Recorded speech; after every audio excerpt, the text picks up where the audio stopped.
श्री महाप्रज्ञ गुरुवे नमः। ओम श्री महाप्रज्ञ गुरुवे नमः। नमो अरहंताणम। हर आदमी सुख चाहता है, सुख से जीना चाहता है। सुख से वही आदमी जी सकता है जो जीने की कला जानता है। जीना और मरना ये दो सारे आयाम है। आदमी इस दुनिया में आता है, जीवन जीता है, एक दिन चला जाता है, मरना होता है। बस सारा हमारा संसार, हमारी सारी सभ्यता, संस्कृति, चिंतन इन दो आयामों के बीच बंधा हुआ है। पुराने जमाने की बात है, सम्राट ने आदेश दिया कि विश्व का इतिहास लिखा जाए। बहुत विद्वान मिले, राजाज्ञा थी और काम शुरू हो गया। एक वर्ष पूरा हुआ और कई ऊंट आए। सम्राट ने पूछा क्या है? कि जो आपका आदेश था कि विश्व का इतिहास लिखकर लाए हैं। देखा तो 5-10 ऊंट है। सम्राट ने कहा इतना बड़ा इतिहास कौन पढ़ेगा? मैं राज्य का संचालन करूं या इसको पढ़ता रहूं? छोटा करो। छोटा किया, फिर लाए तो भी बहुत बड़ा। सम्राट ने कहा इतना बड़ा मैं नहीं पढ़ सकता। 2-3 बार ऐसा किया तो एक दिन वे विद्वान मिलकर आए और एक पर्ची सम्राट के हाथ में दे दी। बोले क्या है? कि विश्व का इतिहास। उसमें लिखा था आदमी जन्म लेता है, फिर विश्व मंच पर कुछ अभिनय करता है और एक दिन चला जाता है, विश्व का इतिहास समाप्त। और आगे क्या होता है फिर? सारा यही तो है। एक ऐसा नाटक, एक ऐसा अभिनय है। अगर हम आंख खोलकर देखें तो सच्चाई को समझ सकते हैं और आंख मूंद कर चले तो कुछ पता भी नहीं लगता।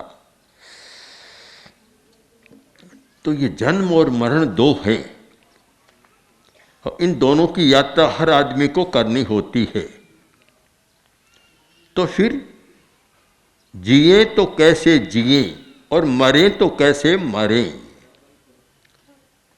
जीने की कला तो फिर जीने का आनंद आता है, और मरने की कला सीखे तो मरने का भी आनंद है। मरने का कम आनंद नहीं है। जो लोग समाधि पूर्वक मरते हैं वे बड़ा आनंद के साथ मरते हैं, कोई डर भय नहीं होता।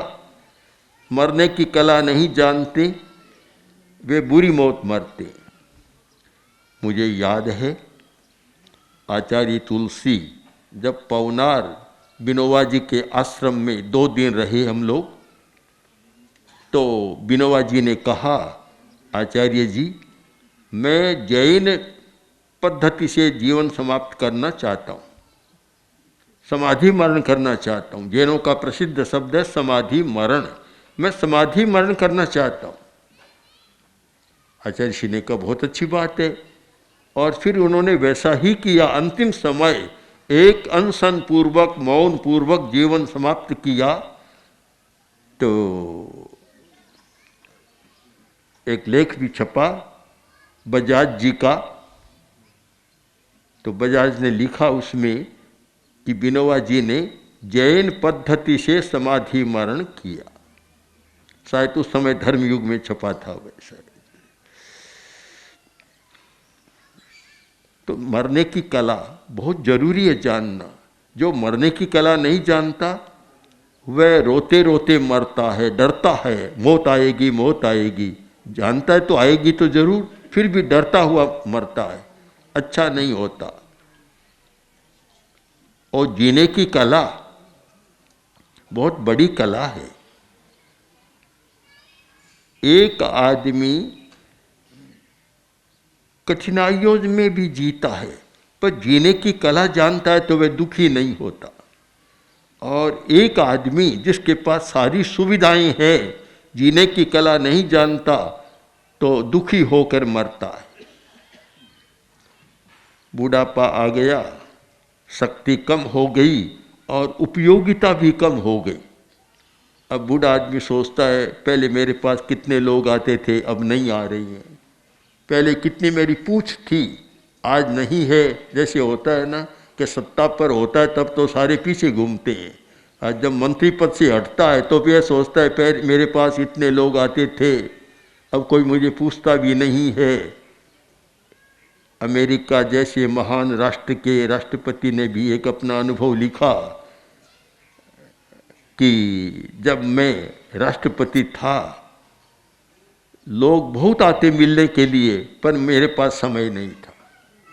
अब मैं निवृत्त हो गया, मेरे पास बहुत समय है, कोई मेरे पास आ ही नहीं रहा है। तो उस ऐसी स्थितियों में आदमी को बड़ा कष्ट होता है, मानसिक कष्ट होता है, बड़ा दुखी जीवन हो जाता है। शरीर में रोग हो गया, अब 24 घंटा तो कोई पूछताछ नहीं होती, तो बड़ा दुख का अनुभव करता है कि मुझे कोई पूछता ही भी नहीं है। ये रोग, बूढ़ापा आदि आदि परिस्थितियां बड़ा कष्ट देती है जो आदमी जीने की कला को नहीं जानता। धर्म का काम था जीने की कला का बोध कराना। जीने की कला बहुत बड़ी कला है और जीने की कला का एक महत्वपूर्ण सूत्र है वर्तमान में रहना। जो व्यक्ति वर्तमान में रहने का अभ्यास कर लेता है वह आनंद पूर्वक जीता है, और जो व्यक्ति वर्तमान में कम रहता है या तो अतीत की स्मृतियां करता रहता है और या भविष्य की कल्पना करता रहता है, वह शायद सुख से नहीं जी सकता। अतीत की स्मृतियां कि देखो एक दिन वह था जब मैं बड़ा अफसर था, मंत्री था, सब यह था, तो क्या क्या स्थितियां थी, और आज कुछ नहीं है। जब मेरे पास इतना धन था मेरी क्या स्थितियां थी, आज स्थितियां बदल गई।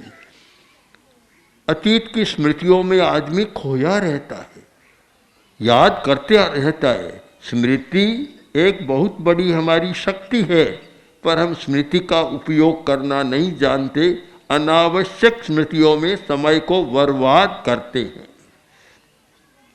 स्मृति भी आवश्यक, जितनी जरूरी उतनी स्मृति। हर चीज़ की सीमा है, हमारी दुनिया में असीम कोई नहीं है, सबकी सीमा है, सीमा को समझना। तो स्मृति की बात, दूसरी कल्पना की बात। समय बहुत सारा कल्पना में बीतता है और कल्पना के आधार पर आदमी दुखी बनता रहता है। कल्पना से भी बहुत दुखी बनते हैं। एक संदेह पैदा हुआ और कल्पना की, कितना दुखी।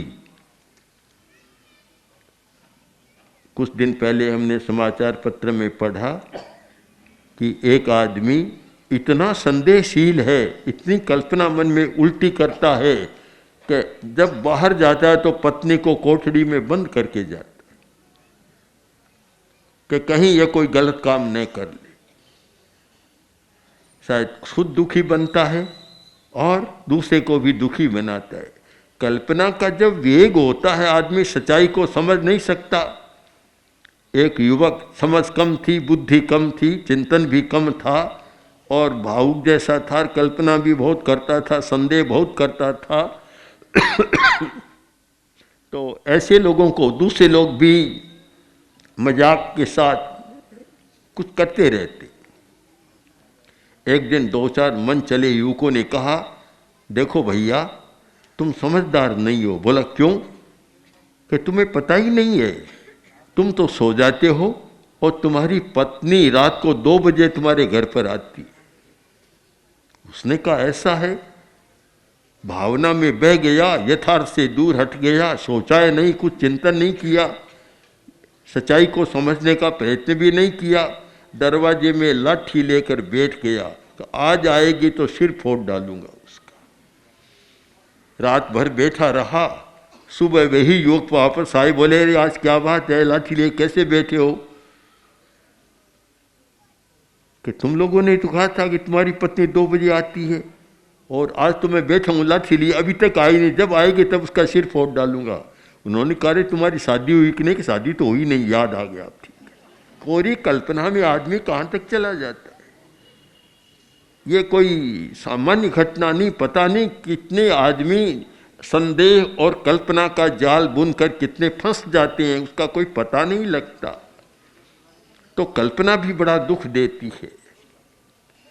हम वर्तमान में रहने का अभ्यास करें, इसका मतलब कि आवश्यक स्मृति और आवश्यक कल्पना, अनावश्यक स्मृति न करें, अनावश्यक कल्पना भी न करें। तो वर्तमान में जीने का अभ्यास, वर्तमान में जो हो रहा है उसे देखते रहें, इसका अभ्यास करें, आपका मनोबल बढ़ जाएगा। मनोबल को बढ़ाने का बहुत सुंदर तरीका है वर्तमान में जीने का अभ्यास। जो आदमी वर्तमान में जीना नहीं जानते, केवल अतीत में जीते हैं या भविष्य में जीते हैं, उनका मनोबल घट जाता है। कल्पना के आधार पर और चिंतन स्मृति के आधार पर। अब एक हमारे सामने प्रश्न है कि वर्तमान में कैसे रह सकते? बड़ा कठिन है, मन तो कभी इधर जाता है कभी उधर जाता है, कैसे रहें? हमारे यहाँ भारतीय संस्कृति में, भारतीय विद्याओं में, चिंतन में 2 विद्याओं का बड़ा विकास हुआ था, अध्यात्म विद्या और योग विद्या। चाहे एक ही मान ले, योग विद्या अध्यात्म विद्या का ही एक अंग है।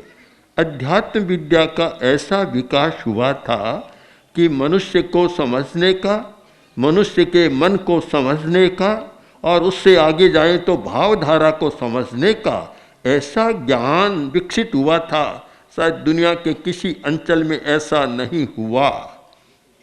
आज तो भुला दिया गया है, बहुत सारे भूल गए कि अध्यात्म विद्या हमारी कोई खोज है, इतनी बड़ी खोज है।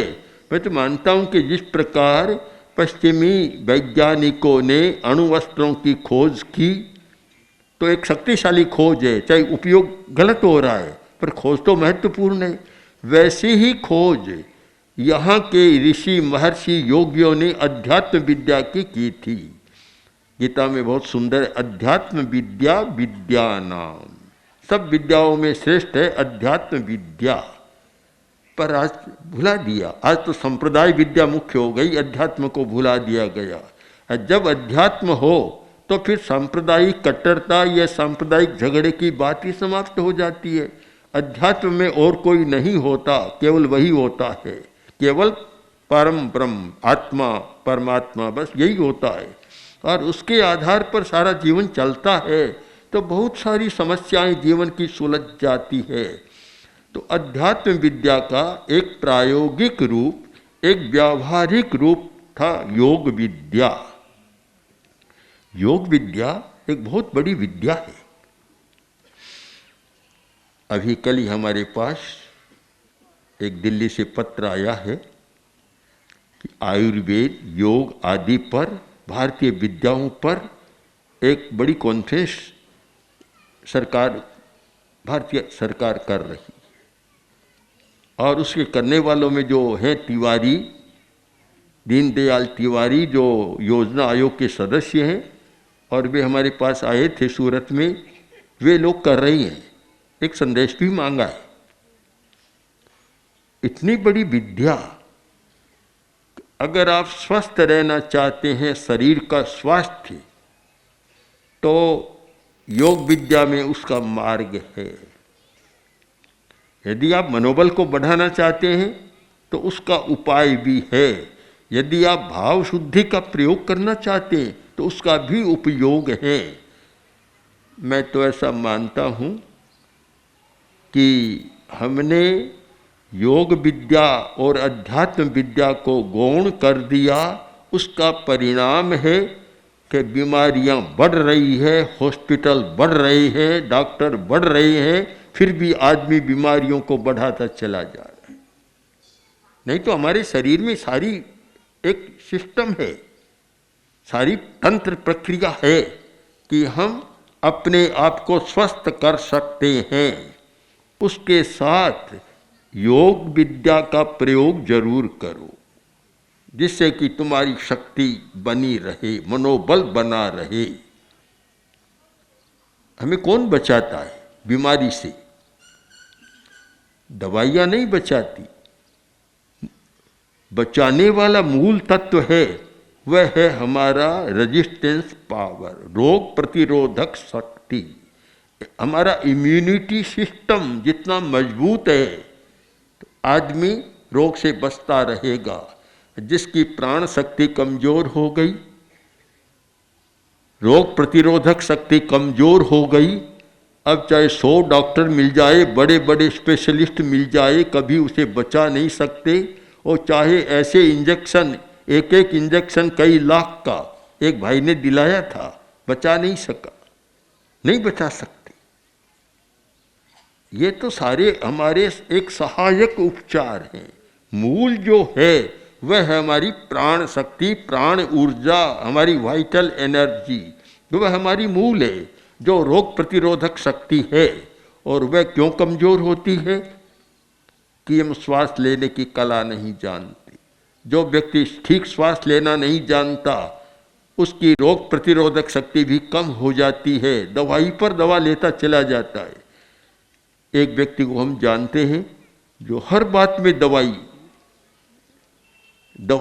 लेता चला जाता, आखिर में इतना परेशान हो गया कि फिर प्रेक्षा ध्यान की शरण में उसको आना पड़ा, तब जाकर कुछ ठीक हुआ है। एक विश्वास बन जाता है कि एक दवा ली, रिएक्शन हुआ कि यह दवा फिर लो, फिर वह ली रिएक्शन को रोकने के लिए, उसका रिएक्शन हुआ तो फिर तीसरी लो।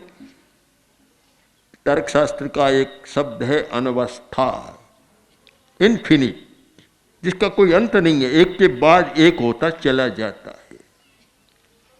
हम अपनी मूल शक्ति को पहचानने का प्रयत्न करें कि हमारी शरीर की रचना ऐसी है कि बहुत सारी तांत्रिक सुविधाएं हमें प्राप्त है। ये खोज मैं मानता हूँ इतनी बड़ी खोज थी कि दवा की खोज से भी ये ज़्यादा महत्वपूर्ण है। दवा सहायक है और ये मूल बात है। तो उसके लिए श्वास की कला एक धर्म का बड़ा अंग था। श्वास लेना सीखना धर्म का, पर आज धर्म तो और बातों में रूढ़ हो गया, इन बातों को भुला दिया गया। वैदिक परंपरा में त्रिसंध्यम 3 संध्याएं की जाती थी। मैं मानता हूँ 3 संध्या एक इतनी बड़ी चिकित्सा थी शरीर की और मन की, पर आज शायद संध्या बहुत कम लोग करते होंगे, करते हैं तो भी पूरी विधि नहीं जानते। 3 संध्याओं की तो पूरी साधना की विधि थी और उसके साथ 3 रंगों का ध्यान किया जाता था, जो कि रंग हमें बहुत प्रभावित करते। जो प्राचीन विद्याएं थी, जीवन की प्राचीन कलाएं थी, उनको भुला दिया गया और नई बातें शायद कुछ आ गई। नई आना कोई बुरी बात नहीं, हम तो नई का स्वागत करते हैं, पर जो उपयोगिता थी हमारी जीवन की, उसको मूल बात को भुला दिया गया। श्वास लेने की कला बहुत बड़ी कला है। आप चाहे विश्वास करें या न करें, माने या न माने, श्वास लेना बहुत कम लोग जानते हैं। श्वास की कला को बहुत कम लोग जानते हैं। अगर एक श्वास की कला को जाने तो आप अपने मानसिक समस्याओं को बहुत सुलझा सकते हैं। ज़्यादा आदमी कष्ट भोगता है, मानसिक कष्ट, और उनको बहुत अलग कर सकते हैं यदि श्वास लेने की कला को जाने।